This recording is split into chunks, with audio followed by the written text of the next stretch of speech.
Rachel was a 22-year-old college student living in the suburbs. The neighborhood was a quiet one, with tree-lined streets and neatly trimmed lawns. It was the kind of place where people felt safe enough to leave their doors unlocked, the perfect bubble of suburban peace. Her parents decided to go on a weekend getaway, leaving her alone in the house for the first time in months. Rachel was excited about the solitude. She had plans to binge-watch her favorite shows, eat junk food, and catch up on her freelance graphic design projects without interruptions. That Friday night, Rachel ordered a pizza and settled on the couch with her laptop. The glow of the TV lit the dark room as she worked on her designs while a true crime documentary played in the background.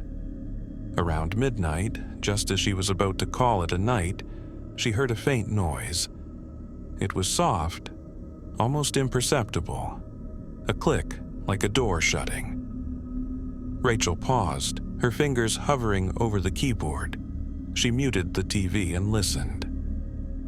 The house was silent, save for the faint hum of the refrigerator. Shaking her head, she dismissed the noise as her imagination, brought on by the eerie stories she'd been watching. By 2 a.m., her eyelids grew heavy, and she decided it was time for bed. After brushing her teeth, Rachel thought she heard faint footsteps above her. She stopped mid-brush, her eyes darting upward to the ceiling. The sound was so soft it could have been anything. The house settling, perhaps. She'd heard those creaks and groans before in the old wooden house. Still, something felt off. A chill ran down her spine as she locked her bedroom door, something her mother always nagged her to do but she rarely bothered with. Feeling slightly safer, she slipped under the covers and fell asleep with the TV still playing. At 3:27 a.m., Rachel woke up abruptly.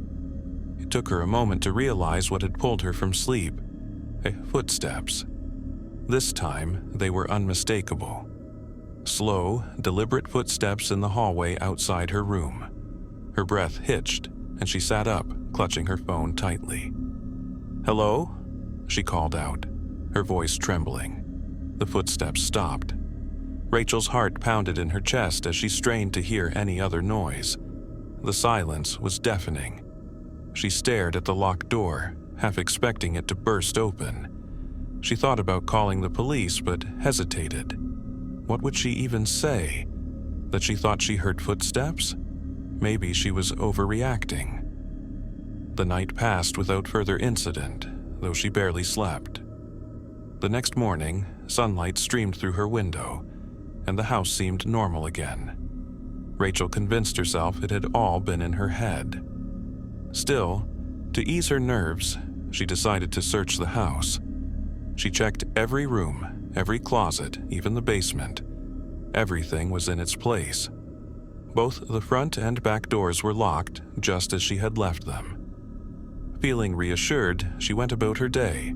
Saturday night, Rachel double-checked all the locks and windows before heading to bed. She even propped a chair under the doorknob of her bedroom for extra security.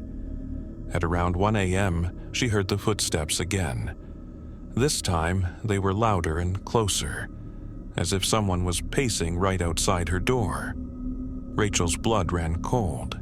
She grabbed her phone and dialed 911, whispering her address to the dispatcher. The operator told her to stay on the line and remain as quiet as possible. Then she heard it, the soft creak of her closet door opening. Rachel's eyes darted to the closet, but the room was pitch dark. She couldn't see anything. Panic surged through her as she fumbled to turn on her bedside lamp. The light flooded the room, and for a moment she saw him.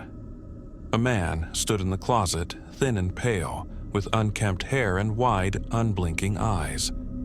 He looked as shocked to see her as she was to see him. Rachel screamed and bolted for the door, kicking the chair aside and yanking it open. She ran down the hallway and out the front door, barefoot and trembling. She didn't stop running until she reached the neighbor's house. They let her in and called the police, who arrived within minutes. When the officers entered Rachel's house, they found clear evidence that someone had been living there. In the attic, they discovered a makeshift sleeping area with blankets, empty food wrappers, and even some of Rachel's personal belongings that had gone missing over the past few weeks.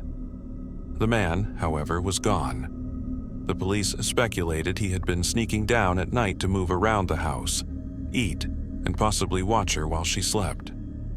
Rachel moved out of the house the very next day and never returned. The man was never caught, leaving Rachel to wonder if he'd been watching her even before her parents left. To this day, the thought of those footsteps in the dark haunts her, a chilling reminder that sometimes the scariest monsters aren't the ones in stories. They're the ones hiding in your home. The hidden voice.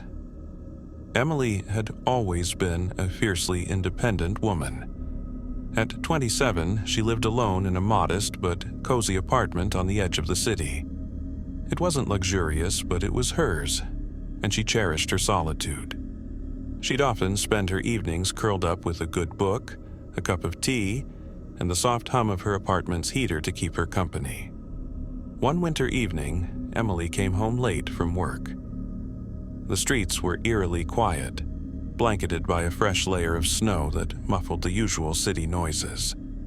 She unlocked her door, stepped inside, and flicked on the lights. Everything was as she had left it. Her coat draped over the back of the chair, dishes from breakfast still in the sink, and her favorite throw blanket folded neatly on the couch. After making herself a quick dinner, Emily settled into her usual spot on the couch with her book.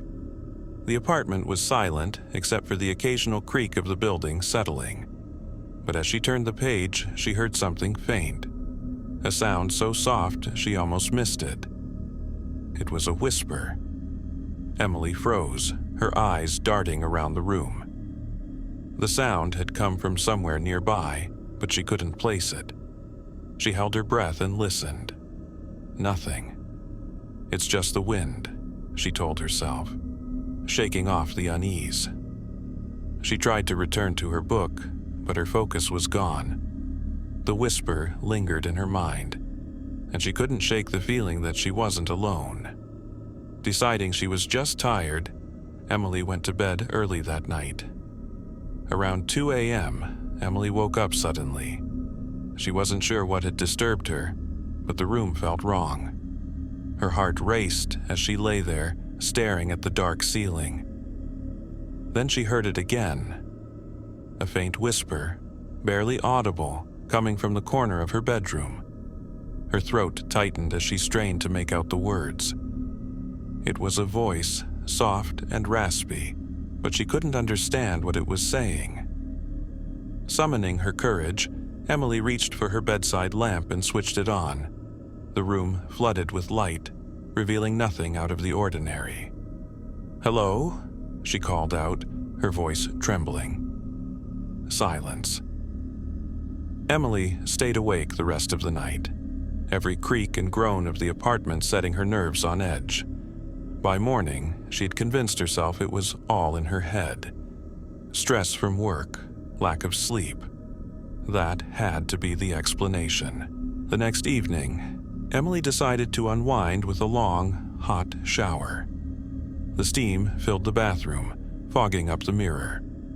She felt a little better as the water washed away the tension of the day.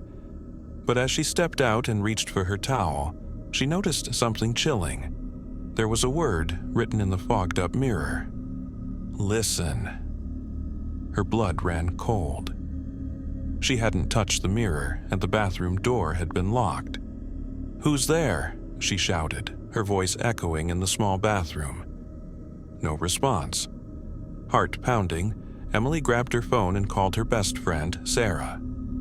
Within 20 minutes, Sarah was at Emily's apartment, reassuring her it was probably just a prank or her imagination. But the unease lingered. Over the next few days, the whispers grew more frequent. They came at odd times. When Emily was cooking, when she was watching TV, even when she was on the phone. Each time, the voice was just faint enough to make her doubt herself. One night, she decided to record the sounds. She set her phone to record while she sat in silence, waiting. At first, there was nothing but the ambient hum of her apartment. But then, there it was. A soft, raspy voice, unmistakable. She played the recording back, her hands shaking.